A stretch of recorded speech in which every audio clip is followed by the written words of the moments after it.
Chief Executive of Climate Valuation, Karl Mallon, has been analysing the impacts of climate change for 2 decades.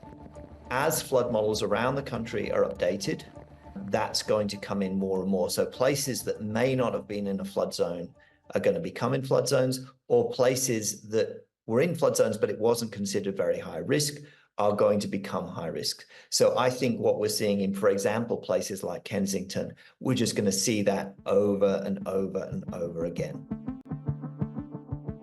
Exclusive data provided to 7:30 by Climate Valuation analysed the risk of riverine flooding for 15,000 suburbs, identifying 13 black zones, where it says home buybacks and community relocation will have to be considered.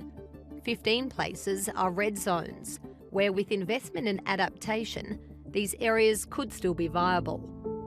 A red zone classification means that more than 50% of the properties are at risk of becoming uninsurable. So a community like Lismore would be in that categorization.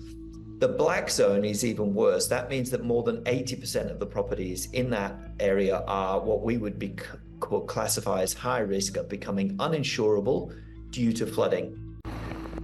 What we are seeing is banks around the world start to say, we're not going to issue mortgages on properties where either you can't get insurance now, or we as the bank don't believe that you're going to be able to get affordable insurance for the life of the mortgage. So they're not just looking at today, they're looking at 30 years forward, and they are including climate change into those calculations.